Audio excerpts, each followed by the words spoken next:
네, 그럼 몸짱 건강정도사 한혁규 한의사님과 함께 건강 얘기해 보도록 하겠습니다. 안녕하십니까? 네, 안녕하세요. 안녕하십니까? 한의사 한익규입니다. 네, 반갑습니다. 자, 오늘 주제 시작하기 전에 조금 전에 봤던 리포트, 날씨 리포트 잠깐 얘기해 보자면 이 환절기가 이제 시작되고 내일이면 또 기온이 20도 아래 뚝 떨어진다고 하니까 어르신들 특히 이제 건강 관리 조심해야 될 것 같아요. 내일하고 모레 특히요. 네, 맞아요. 방금까지는 더워서 문제였는데 네. 장마가 지나고 난 다음에는 이제 또 추워서 문제예요. 네. 덥고 춥고 우리가 우리 몸을 어디에다가 장단을 맞춰야 될지 모르겠어요. 그렇기 때문에 우리가 지금 딱 우리 몸을 지켜야 될 타이밍입니다. 네. 온도도 크고요. 온도가 커지면서 또 습도도 커져요. 그러면 우리는 뭘 해야겠어요? 온도 유지, 습도 유지 딱 이 두 가지를 해야 된다라는 거예요. 가장 좋은 방법이요. 물을 많이 드셔주시는 거예요. 물. 체내 수분이 많을 때 당연히 습도 유지도 되는 거고요. 그리고 체내 수분이 많을 때 내 온도가 외부 요인에 인해서 크게 바뀌질 않습니다. 그러면서 내 면역력도 더 높아지는 거고요. 네. 그렇기 때문에 물 자주 드셔주시고요. 이렇게 또 추워질 때는 저는 따뜻한 한약재로도 쓰이는 생강과 계피를 제일 추천을 해요. 생강, 계피. 생강, 계피차는 항상 제 필수 아이템입니다. 환절기 때. 그렇군요. 하여튼 물, 생강, 계피 이거 세 개만 일단은 좀 유의하셔야겠다 이런 생각이 듭니다. 자, 그리고 바로 오늘 주제로 한번 들어가 보도록 하겠습니다. 자, 추석 연휴에 이 음식 많이 드셔가지고 살 많이 찌신 분들이 있는데 또 살 또 빼야 된다 이런 생각이 들어서 급진급바라고 이런 걸 한답니다. 급하게 찐 살 또 급하게 빼기 이 건강하게 다이어트 방법이라고 하는데 자. 한혁규 한의사께서 보니까 40kg을 일단은 감량한 적이 있다고 하셔서 노하우가 좀 궁금합니다. 네, 제가 40kg을 얼굴 사진이 이렇게 나오는데 아, 찌었을 때입니까? 아, 네, 귀여웠을 때네요. 제가 40kg을 감량을 하면서 이제 느꼈던 것들이 많기 때문에 한의사가 2만 명이에요. 그중에 다이어트에 있어서는 그래도 저 상위권이지 않을까라는 생각을 해서 여러분들께 좋은 정보를 드리도록 예, 하겠습니다. 너무 몸짱이십니다. 추석이 지났어요. 아이고, 또 이건 지금 사진이네요. 네, 추석이 지났어요. 추석 때 어떻게 해요? 엄청 많이 먹어요. 그냥 많이 먹어요? 더 먹어요. 또 먹어요. 저도 많이 먹었습니다. 움직였나요? 안 움직였어요. 그죠? 그냥 누워있고 싶어요. 예. 그렇기 때문에 급진급바, 급하게 찐 살은 급하게 빼야 되는 거예요. 왜 그러냐면 추석 때 많이 먹어서 과잉하게 내 칼로리가 많이 들어와 있거든요, 내 예. 몸에. 아직은 내 살이 안 된 걸 수도 있어요. 그러면은 그 음식이 살로 고착이 되기 전에 우리는 살이 아직 안 빨리 됐다. 빼줘야 되는 거예요. 예. 왜 그러냐면 탄수화물과 지방이 만나서 내 몸에서 이제 고착화가 되는 거예요. 우리가 흔히 말하는 셀룰라이트라고 되는 거죠. 이 고착화가 되기 전에 빨리 빼는 게 가장 우리의 핵심입니다. 네, 그렇군요. 어쨌든 이 급진살이라고 하는데 이게 한 번 찌면 말씀하셨다시피 이게 고착화돼 버리면 살로 막 돼버리는 거 아니겠습니까? 근데 이게 왜 이렇게 연휴 때 잘 찌는 겁니까? 많이 먹어서도 있겠지만. 사실 그래요. 20대 때, 30대 때는 나는 한 끼만 굶어도 쭉 빠졌는데 지금은 하루를 굶었는데 1kg도 안 빠져요. 라고 맞아요. 하시는 분들 굉장히 많으세요. 왜 그러냐면요. 40대 이후에 여성 호르몬이 감소가 되면서 뭐도 감소가 되냐? 기초 대사량도 감소가 돼요. 매년 1%씩 감소가 된다라고 보시면 되겠습니다. 기초 대사량이 감소가 된다라는 건 내가 엔진을 덜 쓴다라는 거고요. 즉 살찌기 쉬운 체질로 바뀐다라는 거죠. 기초 대사량이 줄면은 지방 연소를 덜 하니까요. 네. 그래서 추석 때 먹어도 급하게 더 찌고 더 붓는 거예요. 그렇군요. 어쨌든 추석 후 급진살 빼려면 이렇게 세 가지 방법이 나가고 있는데 이 내용과 함께 급바 빨리 좀 뺄 수 있는 방법 좀 소개 좀 해주십시오. 네, 추석 때 아까 어떻게 했죠? 먹고 또 먹고 더 먹고 많이 먹고 계속 먹고 그리고 누웠죠. 그리고 누웠죠. 예. 자, 우리 몸은 에너지로 지금 충만해 있어요. 네. 자, 이 지방이 이 칼로리가 아직 나한테 들어오지 않았을 수 있어요. 사실 연휴 지난 지 한 이틀밖에 지나지 않았어요. 그렇기 때문에 내 몸에 딱 고착화가 되기 전에 빨리 빼자라고 말씀을 드렸는데 첫 번째가 결국에 덜 먹고 많이 움직이는 거예요. 덜 먹는데 딱 제가 밥 반 공기만 드셔라라고 말씀을 드려요. 100g 정도 돼요. 아니 밥 반 공기 먹고 사람이 어떻게 살아? 제가 몸무게가 82kg인데 저도 살아요. 82kg도 밥 반 공기를 먹으니까 딱 습관만 조금만 대보시면 되겠습니다. 네, 저 사면 때는 좀 이게 좀 많이 빠졌을 때는 반 공기 드셨다. 네네, 맞습니다. 그래서 이 반 공기가 너무 힘드시면은 한 숟갈 한 숟갈씩 덜어내면서 반 공기로 맞춰주시면 좋습니다. 한 다음 주까지 해주시면 좋고요. 한 일주일 정도를 해야 한 일주일 됩니까? 정도요. 왜 그럼 지금 급하게 빼야 되는 시기예요. 네. 이게 괜찮다. 쭉 해주셔도 좋습니다. 그렇군요. 어쨌든 이 운동도 하긴 해야 되지만 뭐 30분 동안 좀 걸으라는 내용이 좀 화면에 나갔습니다만 운동을 좀 하기 싫거나 또 못하는 분도 계시지 않습니까? 음식으로 좀 뺄 수 있는 방법도 있다고 하는데 어떻습니까? 네, 일단은 전 이제 추석 때 많이 먹었잖아요. 그러면 많이 먹었으면은 내 몸에 뭐가 생겨요? 한의학에서는 습담이라고 해요. 어려운 말로. 습담. 습담. 예. 어려운 말로 습담이라고 하고요. 쉬운 말로 붓기. 붓기가 많이 생기는 거예요. 아직도 붓기가 안 빠져요. 지금 추석이 지났는데 아직도 붓기가 안 빠져요라고 하시는 분들 굉장히 많이 계세요.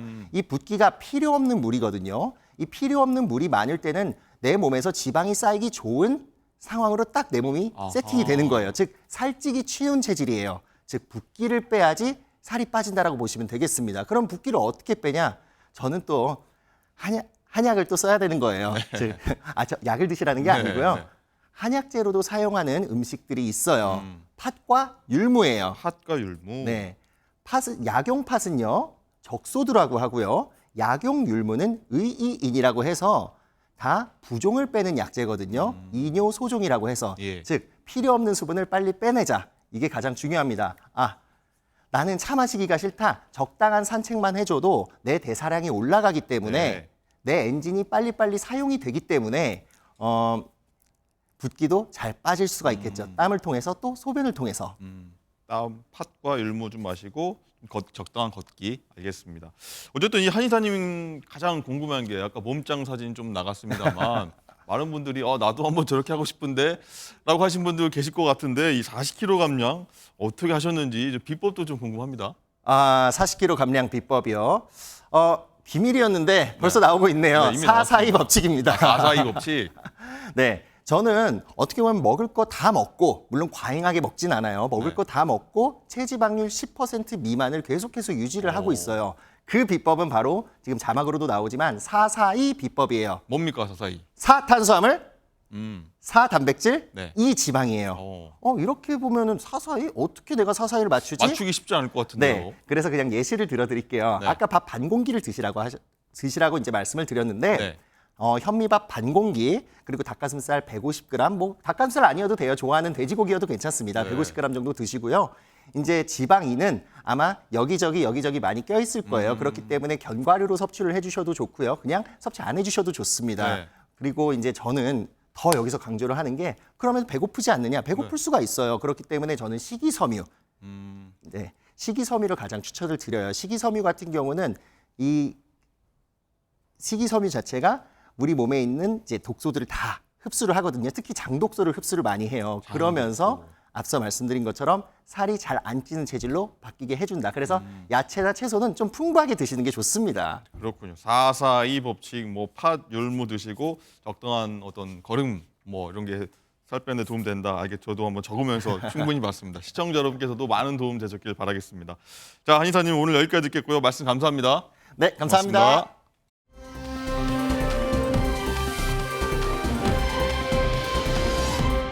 자, 그럼 사건 전문가 모시고 우리 주변 사건 사고 소식 살펴보도록 하겠습니다. 안녕하십니까? 안녕하세요. 어서 오세요. 예.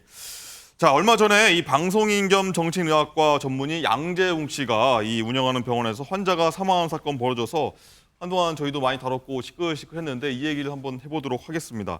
자, 장가 기자, 일단 양재웅 씨가 처음으로 이 사건 관련해서 입장을 밝힌 부분이 있죠? 맞습니다. 의도적으로 환자를 방치한 게 아니다 이렇게 언급을 했습니다. 이 사건을 조금 설명을 좀 드리자면 형제 정신과 전문의로 잘 알려진 이 양재웅 씨가 운영하는 정신병원에 지난 5월 박모 씨가 입원을 하게 됩니다. 마약류 성분이 포함된 다이어트 약이 좀 중독이 돼서 이거를 치료하기 위해서였는데요. 네. 입원 17일 만에 사망을 했죠. 사인은 가성 장폐색으로 추정이 됐는데 유족들은 이거 의료 사고로 인한 사망이라면서 양재웅 씨 등 의료진 6명을 유기치사와 업무 과실상 치사로 경찰에 고소를 했습니다. 현재까지 공개된 CCTV를 보면 환자가 배가 아프다 이렇게 계속 호소를 하는데도 의료진이 환자를 결박하고 또 의식을 잃은 후에는 미숙한 심폐소생술을 하는 등 네. 응급 대처를 좀 잘 못해서 논란이 됐었거든요. 이에 대해서 양재웅 씨는 환자를 의도적으로 방치한 적이 없고 또 환자를 침대에 결박하게 된 건 자해나 타해의 위험이 있었고 또 낙상 우려 때문이었다 이렇게 밝혔습니다. 또 의료진이 환자 옆에서 끝까지 정성스럽게 간호했다고도 했고요. 다만 이 심폐소생술 등 좀 응급 상황에 미숙하게 대처했던 점은 지속적으로 직원들을 교육하겠다라고 했습니다. 또 본인은 병원장으로서 한 인간으로서 환자가 사망한 데 대해 깊은 애도를 전한다면서 언론에 노출을 하지 않고 사과를 할 기회가 있었으면 좋겠다라고 했습니다. 그렇군요. 자, 뭐 의도적인 방치는 아니었다고 일단은 밝혔다고 하는데, 자, 양진 변호사님, 일단은 많은 분들이 이 사건 보면서 아유 왜 환자를 이 침대죠, 거기다 좀 묶었냐, 다 결박을 했냐 이런 거였는데 일단 자해 타해가 벌어질 수 있어서 뭐 결박해뒀다 이렇게 얘기를 했는데 이 부분은 어떻게 좀 해석하시겠습니까? 일단은 이제 이렇게 정신병동에 입원을 하는 경우에는요, 사실상 만약에 이제 자해라든지 정말 타해의 위험이 있다라고 한다면 이렇게 이제 강박을 하는 것도 허용이 되기는 하는데 엄격한 그런 상황 내에서만 이제 허용이 되는 것이죠. 그렇기 때문에 이 환자의 상태가 정말 그 당시에 강박 말고는 다른 방법으로는 어떻게 좀 손쓸 방법이 없었던 그런 상황이었는지를 확인하는 것이 가장 좀 중요할 것 같고요.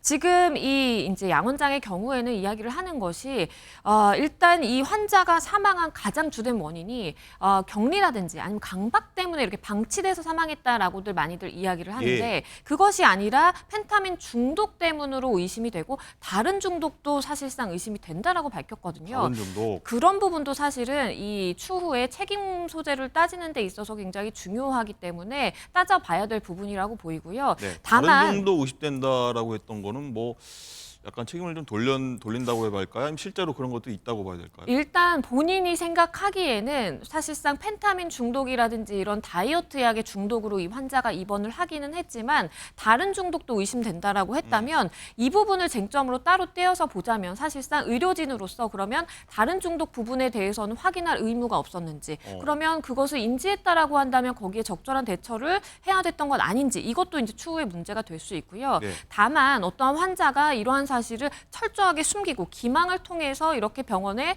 제한된 사실만 공개를 한 다음에 입원을 했다라고 한다면 의료진 입장에서 적절한 대처를 하기 좀 어려웠다라고 볼 여지도 있기 때문에 추후에 이 환자를 두고 아마도 민사소송까지 가게 될 것인데 그러한 손해배상 책임 부분에 있어서 중요한 쟁점이 될 여지도 있습니다. 그렇군요. 어쨌든 여기 사건에서 또 하나 쟁점이 됐던 부분이 유족에게 뭐 진정성 있는 빠른 사과가 없었고 막 보도가 되기 시작하니까 언론 플레이식으로 좀 사과가 됐다. 이런 유족들의 좀 지적과 좀 안타까움이 있었거든요. 그렇죠. 일단은 이제 양재웅 씨가 입장을 밝힌 만큼 이제 양재웅 씨 입장에서 조금 설명을 드리자면 본인은 이렇게 이야기를 합니다. 일단 사고 당일에 본인이 출근하기 전에 환자가 사망했고 그때 당시에 담당 주치의가 있었다라는 거예요. 그래서 주치의가 이 유족 어머니에게 사과의 뜻을 전했고 그것이 병원장을 대신해서 이제 병원을 대표해서 사과의 의미를 전한 것이기 주치의가 때문에 한 거니까 됐다. 그렇죠. 본인이 따로 이제 연락을 취해서 하기에는 조금 어려움이 있었고 조심스러웠다라고 본인은 이제 인터뷰에서 밝혔고요. 보통 그런가요? 일단은 유족이 병원장과 만나겠다라고 한다면 사실상 병원장이 만나서 이렇게 사과의 의미를 밝히기도 하는데요. 네. 양재웅 씨 같은 경우에는 본인이 이제 이름이 알려진 뭐 방송인이기도 하고 그리고 이 사고가 발생한 그 다음 날에는 이 남자 그러니까 이제 아버지를 비롯해서 누군지 모를 남자를 동행해서 와서 이렇게 좀 CCTV를 공개하라 이거 언론에 알리겠다. 상당히 이제 그때는 이미 이제 병원에 조금 적대적인 그러한 입장으로 돌아섰기 때문에 거기서 본인이 이제 나서기 어려웠다 이런 이야기도 하고요. 소속사를 통해서 입장을 낸 부분은 사실상 본인의 기사가 어떠한 사건 사고면이 아니라 연예면에 이제 기사가 올라오기 맞습니다. 시작했고 본인을 병원장이 아니라 좀 연예인으로 대하는 그러한 이제 언론의 시선이라든지 대중의 시선이 있기 때문에 소속사를 통해서 입장을 전한 것이다라고 이야기를 했습니다. 그렇군요. 어쨌든 양재훈 씨는 이번 일로 인해서 어쨌든 방송계에서는 거의 좀 퇴출 수순을 밟고 있고 9월에 예정됐던 가수죠. 걸그룹 출신 한희 씨와 결혼도 미뤄졌는데 자, 이번에 이런 일이 벌어지면서 대중이 보는 시선이 좀 많이 좀 달라졌을 것 같다는 생각도 들어요. 그런데 이제 핵심 의문점에 대해서 양재용 씨가 반드시 좀 대답을 해야 됩니다. 그러니까 환자가 사망한 그 당시에 의료진들의 대처가 어땠는지, 그리고 환자가 사망하기 바로 직전에 어떠한 약물을 투여했는지 이 부분에 대한 의혹 해소가 이제 필요한 것이고요. 그래도 이제 두 사람이 결혼이라는 것이 이제 웃으면서 화기애애한 분위기에서 진행이 되는데 누군가가 사망한 그런 상황에서는 이렇게 결혼식을 하는 것은 부적절하다라고 판단을 해서 연기를 한 것으로 보이고요. 네. 두 사람이 이제 결혼식을 연기한 것이지 결혼을 하지 않기로 했다라든지 관계 변화가 있는 건 아니다라고 소속사를 통해 입장을 밝힌 바 있습니다. 그렇군요.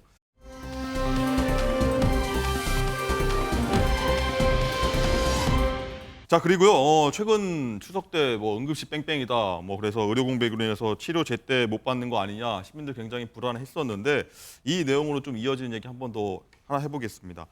자, 장가 기자. 이 구급차 안에서 자신을 치료해 주던 119 구급대원을요. 그냥 폭행을 했던 사람이 좀 발견돼 갖고 황당한 소식이 있어요. 그렇습니다. 말씀하신 것처럼 추석 연휴에 응급 환자를 이송해주고 또 치료해주는 이 최일선에 계신 구급대원을 폭행한 사람 누구냐고요? 바로 현역 군인이었다고 군인이요? 합니다. 네, 그렇습니다. 이거 영상이 준비가 되어 있거든요. 영상 보시죠. 네, 수요일 새벽 0시 30분쯤인데요. 인천 한 구급차 안에서 30대 직업군인 A씨가 구급대원을 폭행하기 시작합니다. 네, 저렇게 입술을 다쳤다고 출동한 구급대원 얼굴을 주먹으로 치고요. 주먹만 치는 게 아닙니다. 발로도 찼습니다. 저게 끝이 아니라요. 또 폭언까지 했다고 합니다. 구급대원은 저렇게 서서 치료를 하다가 갑자기 주먹과 발로 무차별적으로 폭행하는 남성의 폭행까지 감당을 해야 했는데요. 안경이 또 파손이 됐다고 하고요. 구급대원이 바로 112에 신고를 했고 이 현역 군인 출동한 경찰에 인계돼서 조사를 받았습니다. 예.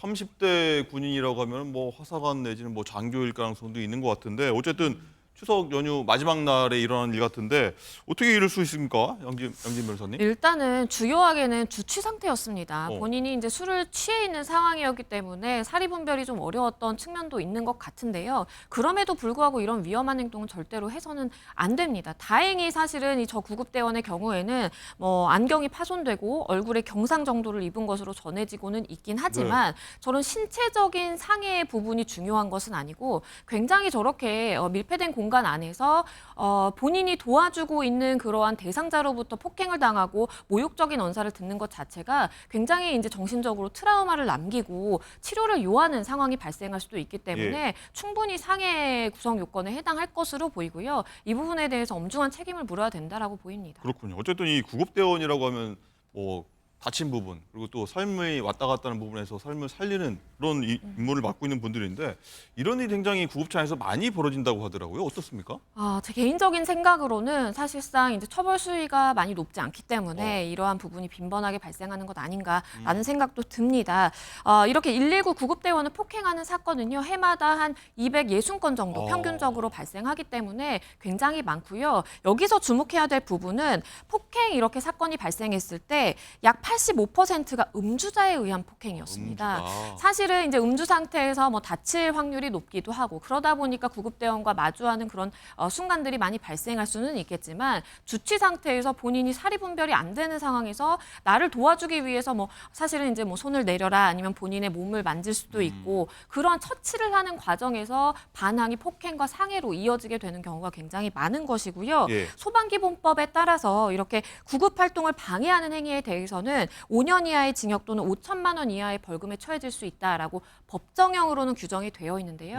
실제 처벌 사례를 보면 119 구급대원 분들께서 선처를 호소하는 경우도 굉장히 많고요. 그리고 이제 다른 전과가 없고 초범이라고 한다면 본인이 술에 취해서 정말 죄송합니다라고 한다면 사실상 굉장히 경미한 수준의 처벌만 받기 때문에 그것도 이렇게 이러한 구급대원 폭행 사건이 많이 발생하게 되는 이유가 되지 않나 싶습니다. 근데 이분이 좀 군인이지 않습니까? 그렇죠. 군인도 동일한 일단 처벌 규정이 적용되는 겁니까? 그렇죠. 이제 기본적으로 군인의 경우에는 이제 소속된 군대의 이제 법원에 따라서 군형법에 따라서 처벌을 받게 되는데요. 소방기본법 기본적으로 법적으로 위반이 될 것이고요. 그리고 이제 피해를 당하신 저 구급대원의 경우에는 아마도 상해까지도 볼 수 있는 경우가 있을 수 있을 것 같아요. 그러면 폭행 또는 상해의 경우에는 중형법에도 규정이 되어 있습니다. 그렇기 때문에 보다 더 엄중한 처벌을 받게 될 가능성이 있습니다. 그렇군요. 어쨌든 술은 군인이라도 곱게 드시고 구급대원들 정말 고충 고생 많으십니다.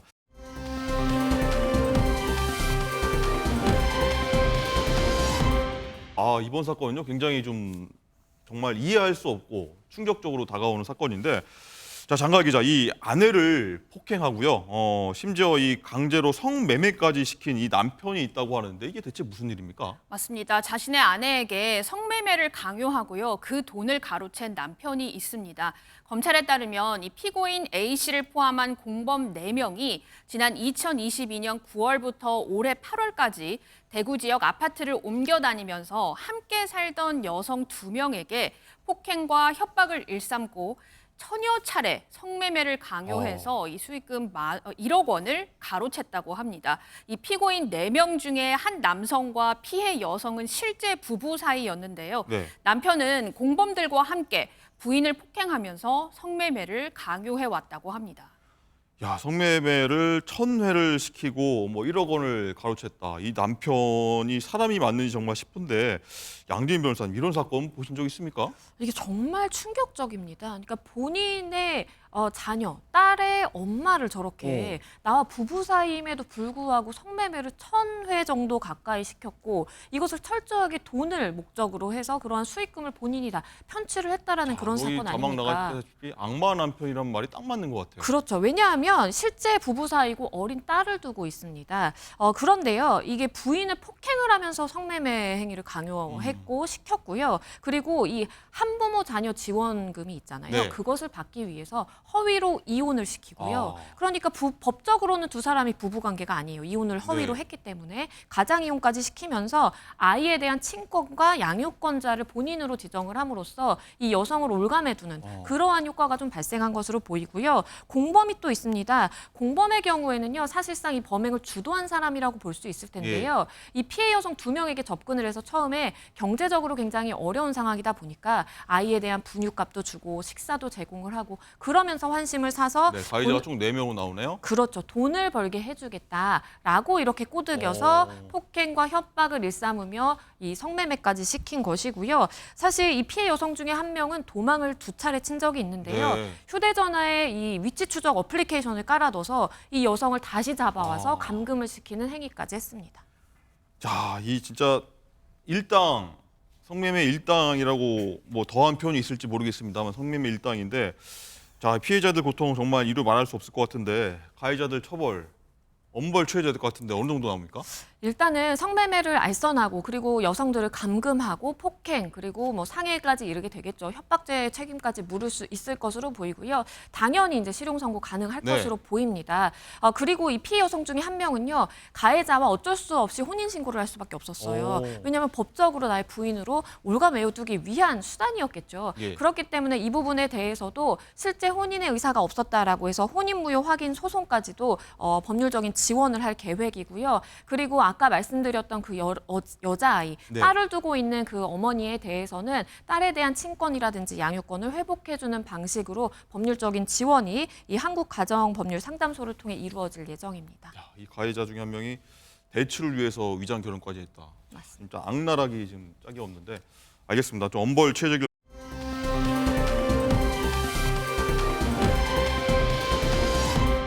자, 마지막으로 어제 저희가 잠깐 다뤘던 내용인데, 이 공기업에서 일어난 황당 강연 저희가 어제 다룬 바 있는데, 자, 이 돈은 뭐 세컨드에게만 써라, 이런 충격적인 발언이 공기업 강연에서 나왔다는 얘기인데, 자, 어제 이어서 이 내용 볼 텐데, 저희가 한번 이 해당 이 강연했던 칼럼니스트하고 저희가 취재를 했습니다.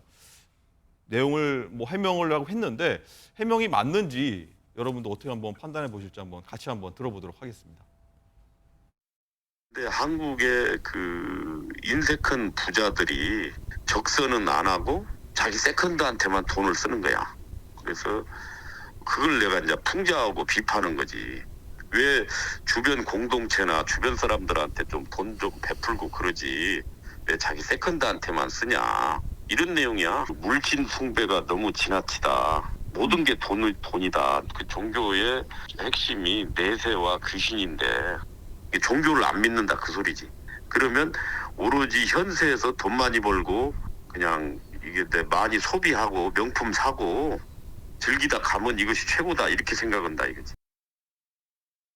네, 시청자 여러분 어떻게 들으셨습니까?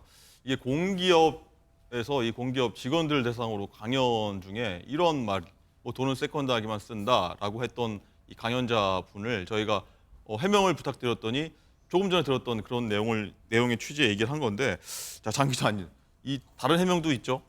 그렇습니다. 이게 좀 자세히 설명을 드리면 예. 지난 12일에 있었던 한국 지역 난방공사가 최근 전체 직원을 대상으로 한 인문학 강연이었습니다. 네. 강연의 목표가요.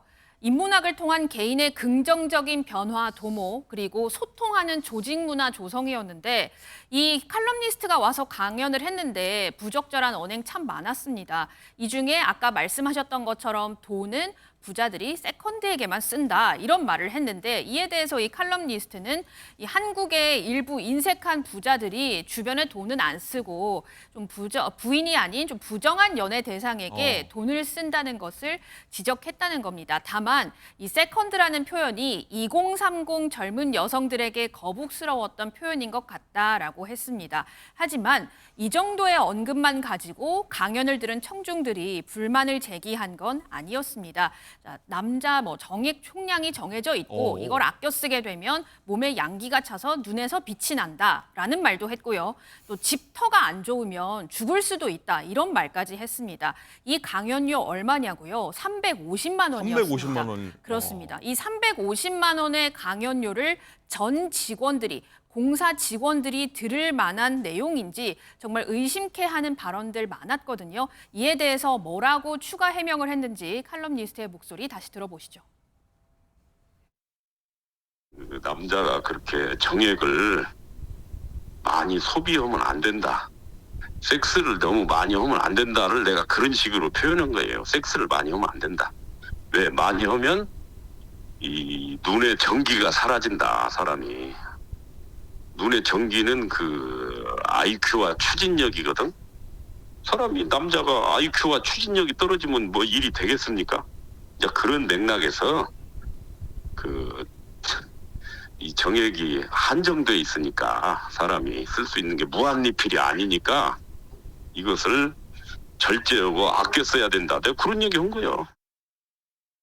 네, 이 해당 칼럼니스트 해명을 저희가 좀 재편집해서 들려드렸는데, 자, 양진희 변호사님, 이 해명이 오히려 더 화를 키우는 건 아닌 건지 오히려 걱정이 됩니다. 그렇죠. 좀 의아스러운 부분이 있습니다. 그러니까 100번 양보해서 본인이 정말로 저렇게 믿고 본인의 정말 신념이 저러하다라고 생각을 하더라도 과연 이것이 한국 지역 난방공사의 임직원들이 인문학 강연을 소재로 해서 들을 만한 강연의 내용이었을까? 인문학 강연. 그렇죠. 그런 의문이 있는 것이죠. 100번 양보해서 뭐 저 말이 맞다 치더라도 이것이 과연 인문학 강연과 무슨 관계가 있고 내용의 소재라든지 이런 것들이 사전에 검토가 안 됐는지 굉장히 좀 의문스러운 부분이고요. 이런 공사에서 강연을 이렇게 초청을 해서 연사를 모셔서 한다라는 것은 사실상 많은 이제 뭐 팀이라든지 관련 당사자들이 미리 사전에 어떠한 내용으로 강의를 할 것인지도 검토를 하고 그것에 대해 맞게 연사에게 요청을 하고 이렇게 진행되는 것이 사실 일반적이거든요. 그럼에도 불구하고 이런 내용이 필터링이 안 되고 모니터링이 안 됐을까라는 의문도 존재를 하는 것이고 그렇다면 누군가가 사실은 이것을 용인해서 이러한 강연을 뭐 마음대로 해도 된다라는 이러한 판을 깔아준 것인지 사실은 의문점이 한두 개가 아니라고 볼 수가 있겠고 이 부분에 대해서 과연 예산 집행, 물론 350만 원이 크다라면 크고 적다라면 적을 돈일 수 있겠지만 이러한 연사료를 책정하는 데 있어서 지급하고 혹시나 어떠한 법적인 문제점이 없는지 검토를 해봐야 된다라고 봅니다. 알겠습니다. 다시 한번 얘기하지만 해당 칼럼니스트 해명을 하셨는데 제가 더 걱정될 정도의 해명이다라는 말씀 드리면서 오늘 말씀 여기까지 듣도록 하겠습니다. 감사합니다.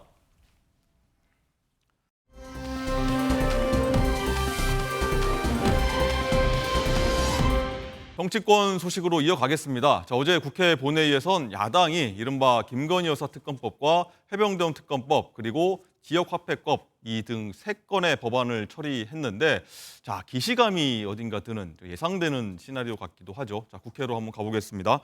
자 김태희 기자, 어제 야당 주도로 이 새 법안이 통과가 됐습니다. 네, 어제 민주당 단독으로 3가지 법안이 모두 통과됐습니다. 민주당은 총선 공천 개입 의혹과 도이치모터스 주가 조작 의혹 등 8가지 의혹을 수사하는 김건희 여사 특검법을 만장일치로 통과시켰습니다. 국민의힘은 부끄럽지 않습니까? 그렇게 김건희 여사를 변명하고도 부끄럽지 않습니까? 제3자 추천 방식의 최혜병 특검법도 만장일치로 통과됐는데 야당이 특검 후보를 거부할 수 있는 비토권도 담겼습니다. 국민의힘에서는 유일하게 안철수 의원이 표결에 참석해 찬성표를 던졌습니다. 이재명표 민생법안인 지역화폐법도 국회 문턱을 넘었습니다. 네, 여당인 국민의힘은 바로 이 대통령 거부권을 요청했죠. 네, 국회 본회의 참석을 보이콧한 국민의힘은 반헌법적 법안이라며 제의 요구를 건의했습니다. 어제 국민의힘은 국회 본회의 참석 대신 규탄 대회를 열었습니다. 이상이란 특검 중독, 분별 없는 혈세 낭비, 민주당은 중단하라.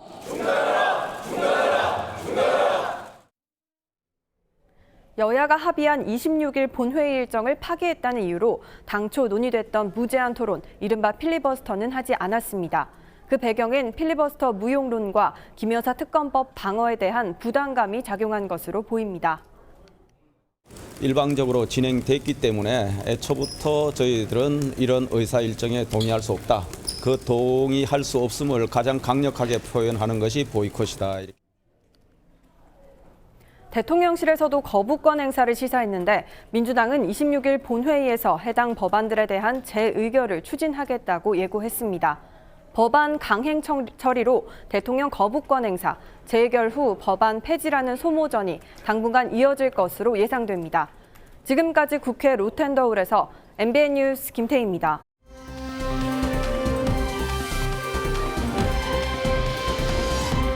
네, 지금부터는 정치의 맥락과 그 이면을 짚어주실 전문가분들과 함께하도록 하겠습니다. 안녕하십니까? 네, 안녕하세요. 자, 바로 시작할 텐데 이 앞서 보신 것처럼 이 김 여사 특검법이 이제 통과된 상황인데 이 정치권은 지금 이 얘기로 저희가 첫 번째 주제 이 내용으로 굉장히 시끄럽습니다. 어제 김건희 여사의 국민의힘 공천 개입 의혹을 일부 매체가 보도했는데 자, 거기에 더해서요 22대 총선에서 이 김영선 전 의원이 김 여사가 공천 개입 의혹 폭로를 조건으로 개혁신당 측과 이 비례대표 공천을 논의했다. 이런 의혹도 보도가 됐습니다. 이 내용 저희가 한번 짚어볼 텐데, 자, 서 변호사님, 일단 이 먼저 김 여사가 이 공천에 개입했다는 의혹 근거 중 하나가 이 통화 녹음이 일단은 나타났는데, 이 경남 지역 기반으로 하는 정치 전문가 명태균 씨라는 분이 이 통화 녹음 중에 나오는데, 명 씨가 이 대통령 후보와 통화해서 이 김영선 전 의원을 공천을 약속받았다. 이런 취지의 내용인데 이게 신빙성이 있다고 보십니까? 지금 이제 제주에도요. 네. 김건희 여사하고 이제 윤석열 대도 친하다고요. 네. 허풍 뜨는 사람들 엄청나게 많아요. 뭐 지역마다 있습니까? 제주에도 많다니까요. 이 말은 이제 자기들이 선거철 되면 브로커들이나 뭐 컨설턴트라는 사람들도 내가 이제 김건희 여사하고 친하니까 좀 이게 부탁해서 공천에 도움 줄게. 이런 이제 허풍 뜨는 주장하는 그런 분이 많아요. 네. 우리 옛날에 해병대 임성근 사단장 구명 로비도 그런 거 아닙니까? 내가 김건희 여사가 내한테 오빠라고 부르는데 내가 이게 김 여사한테 부탁해서 구명해 줄게. 이런 게 수없이 많아요. 제 말은 그 중에 하나다 저는 이래 봅니다. 예를 들어 이제 김건희 여사하고 명태균 씨가 직접 통화한 게 뭐 김건희 여사 음성이 나오거나 예. 이러면 이게 또 모르겠어요. 근데 그것도 아니고 명태균 씨가 다른 사람하고 통화하는데 내가 뭐 김 여사 윤석열 뭐 이런 이야기잖아요. 나 친하다. 예. 얘기하면서. 이런 거는 아무런 증거의 가치가 저는 전혀 없다. 허풍쟁이 하나에 불과하다 봅니다. 그렇군요. 강선필 대변인 어떻게 궁금합니다. 명태균 씨 뭐 허풍쟁이라고 말씀하셨는데 신빙성 있는 보도라고 보시는지 어떠십니까? 네, 뭐 서정욱 변호사님의 주장에 저는 일견 동의합니다. 정치권에 보면 그런 분들 참 많이 있어요. 뭐 광역 단체장 특별 보좌관이 5천 명씩 된다는 말도 있기 때문에. 그런데 문제는 뭐냐면 네. 왜 우리 김건희 여사 주변에는 이렇게 허풍쟁이가 많냐 이거예요. 그러니까 말씀하셨지만 블랙펄 인베스트먼트의 뭐 이종호 씨 같은 네. 경우도 결국은 허풍이란 거 아닙니까? 그렇게 주장하고 있잖아요.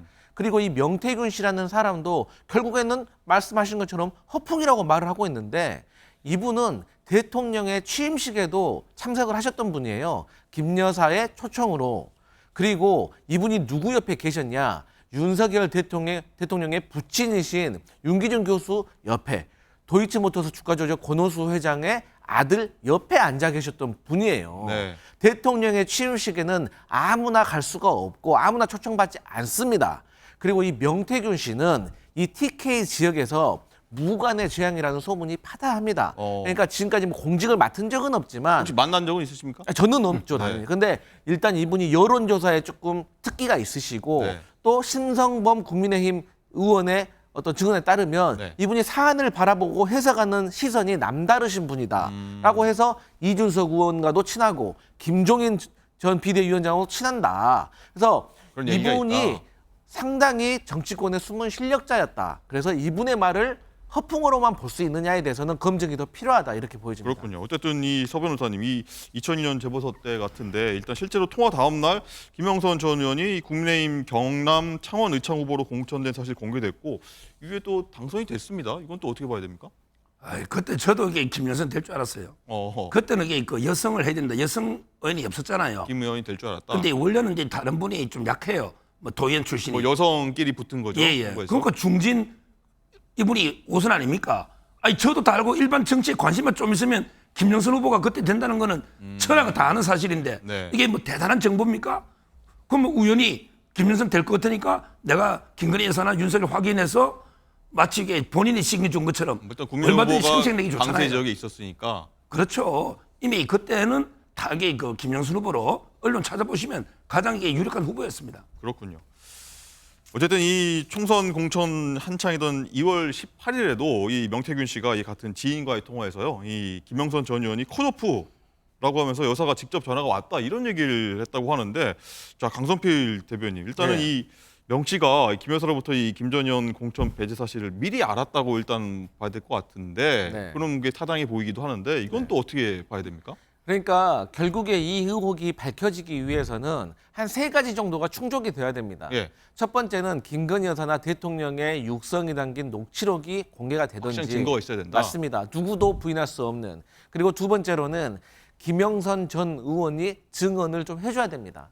어쨌든 앞서 말씀드린 객관적인 증거가 없고 네. 김영선 전 의원이 부인을 하고 있고 또 관련자인 명태균 씨도 지금 부인을 하고 있는 입장이기 때문에 보도되지만 다 부인. 맞습니다. 의혹 수준입니다. 하지만 이게 왜 신뢰성을 갖고 의심을 갖게 하냐. 우리 서정 변호사님께서는 당시에 김영선 전 의원이 유력한 후보였다라고 하지만 저희 야당이 보기에는 이분이 자기 지역구도 아닙니다.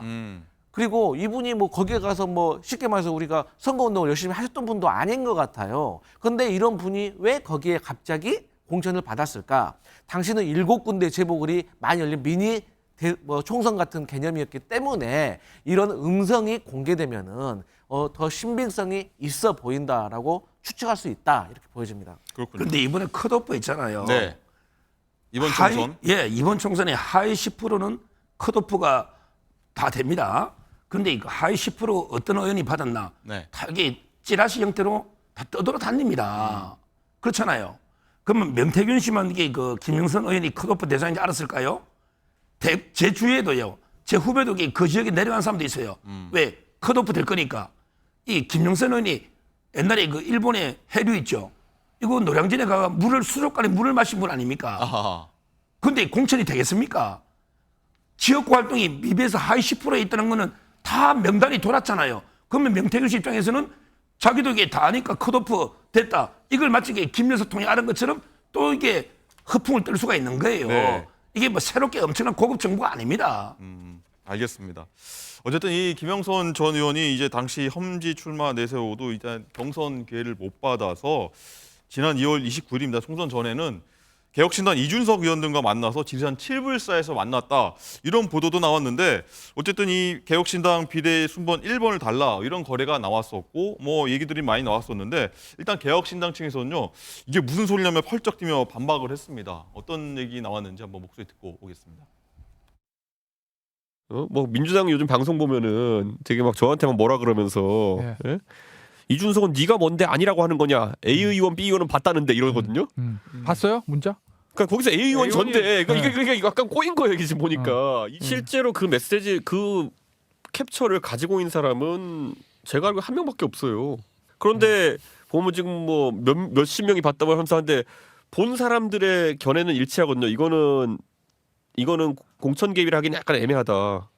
김영선 의원이 무슨 처음에는 뭐 1번을 달라고 그랬다가 나중에 3번 달라.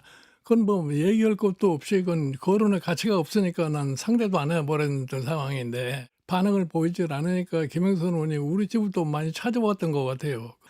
우리 집 사람도 전혀 만나주질 않다가 예. 하루는 출근하는 길에 마주치게 돼서 할 수 없이 만났다는 거예요. 예. 당신이 개혁신당에 비례가 되면은 개혁신당은 망한다. 그러니까 그 말 끄집어내지도 말아라 하고 보내버렸대요.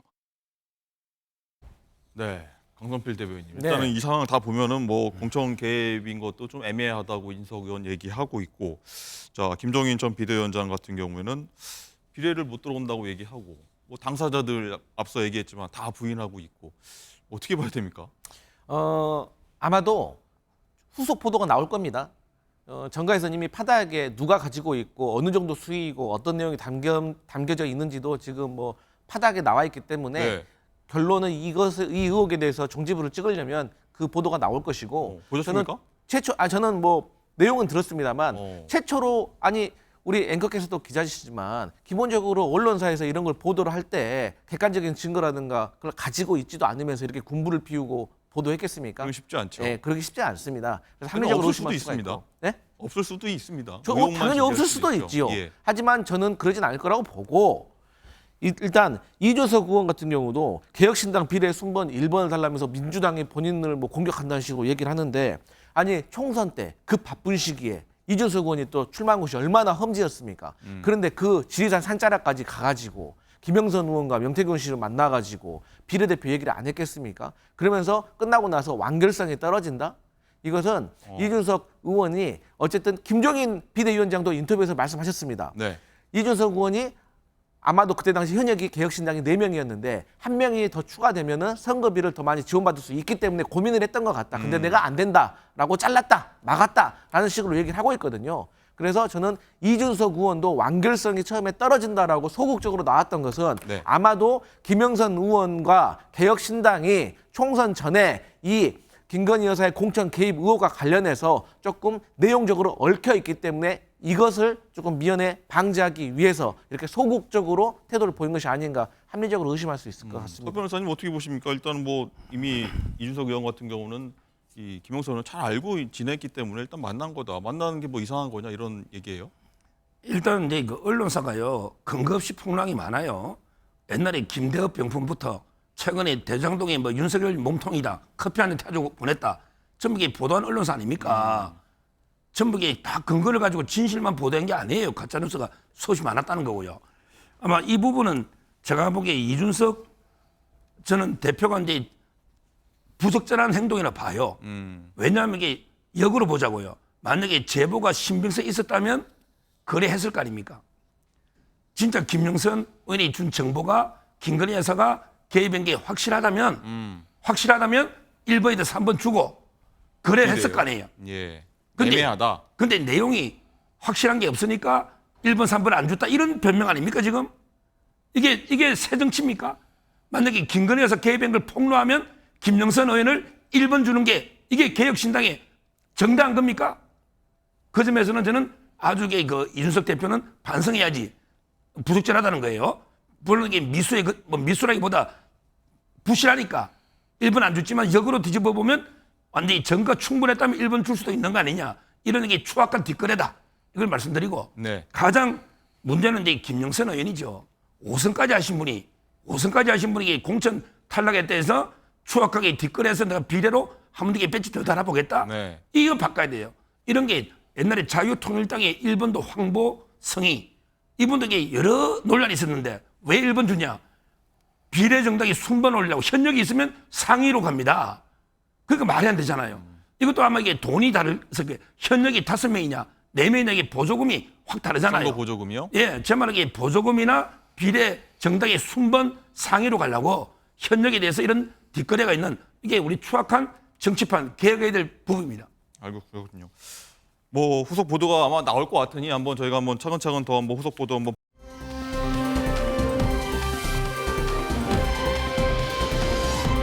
이 김여사에게 뭐 최근에 이제 지금 나올 때가 아니다라고 쓴소리했던 홍준표 대구시장 얘기인데 이번엔 검찰에 쓴소리를 했습니다. 어떤 내용인지 목소리 들어보겠습니다. 법에는 비례의 원칙이라는 게 있습니다. 그 사람이 걸맞는 범죄 혐의가 돼야죠. 전직 대통령이었다면 혹은 걸맞는 범죄 혐의가 돼야죠. 예.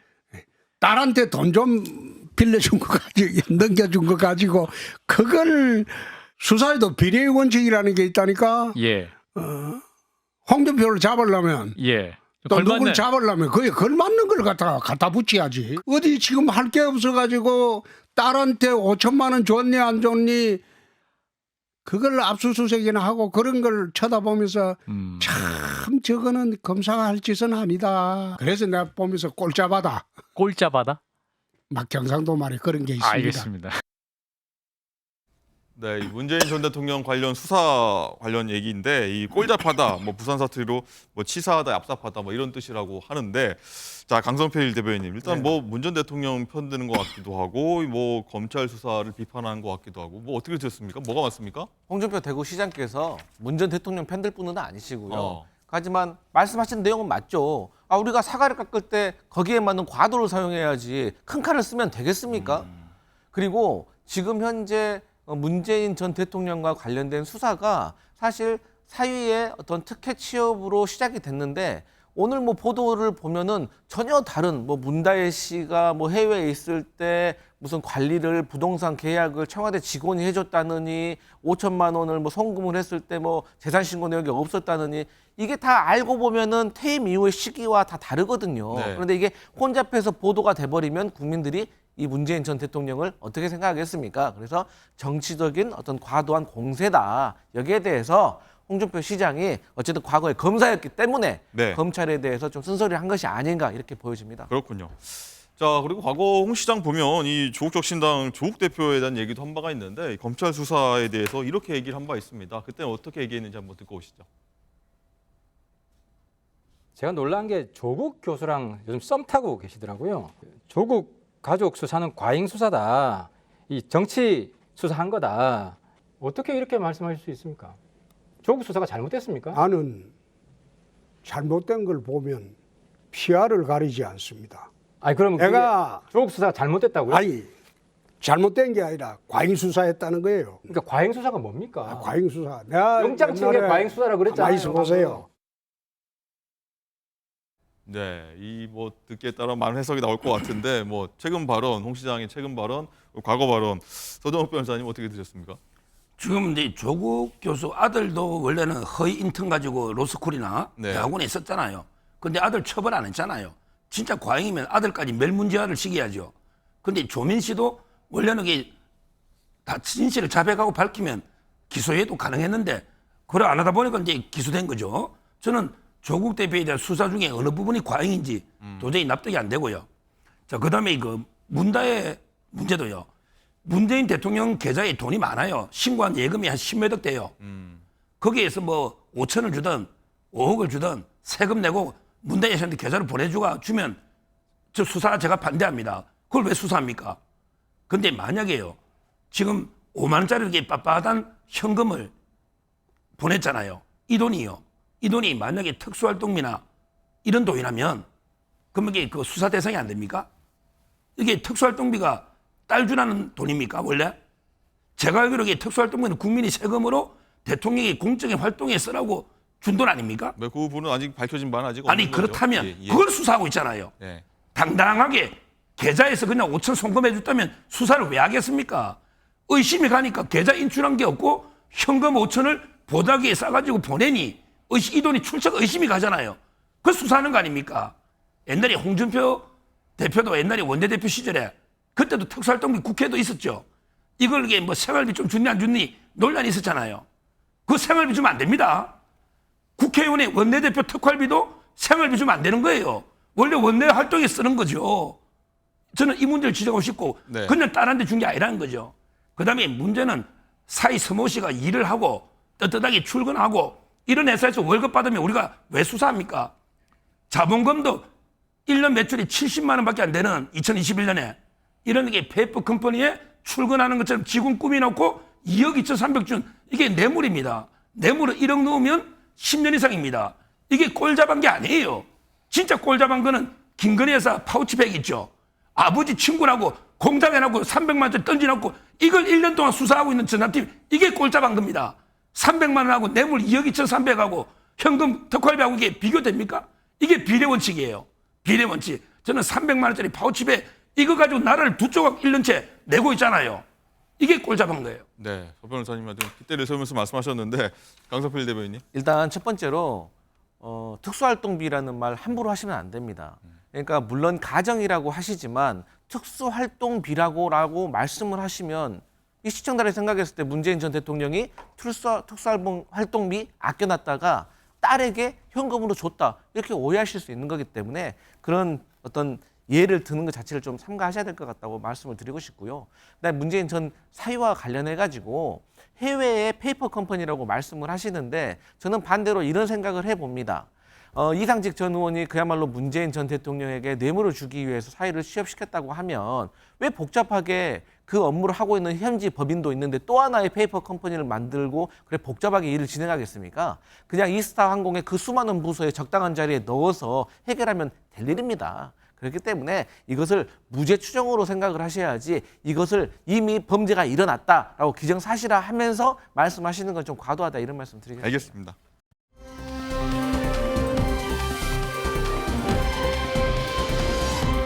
어제 광주에서 9.19 평양 공동선언 6주년 행사가 열렸는데 여기에 문재인 전 대통령 내외 참석했고요. 친문계 대거 결집을 했습니다. 자, 여기서 문 전 대통령이 통일을 재검토하자 이런 연설에서 조금 파장이 일고 있고 또 나아가서요. 이 문재인 정부 때 비서실장했던 임종석 전 의원 같은 경우에는 기념사에서 한 발 더 나아가서 통일을 접자 이렇게 얘기를 해서 한 발 더 파장이 더 커지고 있는데 그 목소리 실제로 한번 어떤 얘기인지 듣고 오겠습니다. 통일하지 맙시다.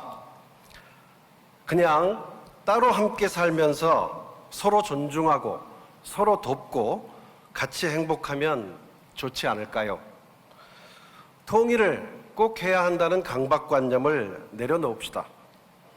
단단히 평화를 구축하고 이후의 한반도 미래는 후대 세대에게 맡깁시다. 객관적 현실을 받아들이고 두 개의 국가를 수용합시다. 예, 강선필 대변인. 일단 네. 임 전 실장 같은 경우에는 이 남북 정상회담 준비위원장 했고, 뭐 과거에 대학 시절부터 뭐 좌파 운동, 뭐 진보 운동 이런 운동파 벌였던 대표적인 인물인데 통일을 접자라고 해서 많은 분들이 의아해하는 것 같아요. 이 부분에 대해서는 좀 본인께서 구체적인 설명이 좀 필요할 것 같습니다. 그러니까 저희 민주당 같은 경우는 어떤 단계적인 어떤 연방제에서 시작해서 마지막에는 통일까지 이루는 그러니까 처음에는 평화 공전을 하다가 두 번째는 활발하게 교류를 하고 네. 그런 과정 속에서 신뢰가 쌓이면 우리가 통일을 생각해 볼 수 있는 이런 김대중 대통령의 어떤 정책을 저희가 존중을 하고 지금도 저희는 평화 통일을 이룩하자는데 저희는 헌법에도 명시가 되어 있는 겁니다. 예.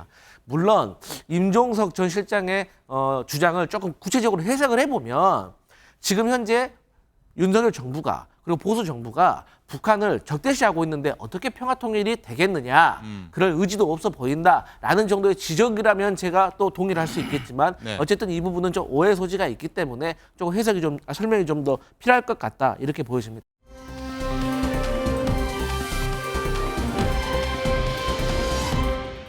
자, 마지막으로 짧게 이제 이재명 대표 소식 한번 볼 텐데 이 공직선거법으로 재판받고 있는 이제 이재명 대표가 결심 공판이 오늘 열리고 조금 전에 검찰 출석을 했다고 합니다. 그 모습 잠깐 보고 얘기 시작하겠습니다. 세상 일이라고 하는 게 억지로 조작하고 만든다고 해서 만들어지는 것이 아닙니다. 검찰 권력을 남용해서 증거도 조작하고 사건도 조작하고 정말 안쓰러울 만큼 노력하지만 다 사필 규정할 것입니다. 네, 조금 전 들어온 방금 모습인데, 자, 서 변호사님, 일단 뭐 지지자들 굉장히 많이 온 것 같아요. 소리도 많이 들리는데 이 사필 규정이다라는 말 이재명 대표가 했거든요. 이게 오늘 뭐 오후 중에 나올 거고 10월달에 이제 점심 뭐 선거가 1차가 나오지 않습니까? 어떻게 좀 전망하십니까? 지금 이게 두 가지인데요. 네. 김문기 씨를 몰랐다는 거는요. 네. 이미 골프 친 여러 가지 이제 그 사진들, 그다음에 요트 탄 거, 카트 운전한 거 있잖아요. 그 외에도 이게 수많은 증거에 의해서 기소한 거고요. 그다음에 국토부 직무유기 협박 때문에 4단계 올리다. 이거는 공문이라든지 도시계획 회의록이라든지 또는 이제 그 도시계획 과장과 팀장의 정의라든지 수많은 증거에 의해서 기소가 된 겁니다. 뭘 조작하고 뭘 이렇게 했다는 겁니까? 제가 보기에 뭘 조작했는지 도저히 납득이 안 되고 딱 하나 동의합니다. 사필 규정. 반드시 이게 아마 판결은 유죄 판결이 저 나오고요. 벌금 이게 100만 이상이 나와가지고 네. 배지도 달아나고 그다음에 그 피선거권 제한되고 그다음에 434억 비용 보전받은 것도 국고 반납해야 된다. 이렇게 말씀드립니다.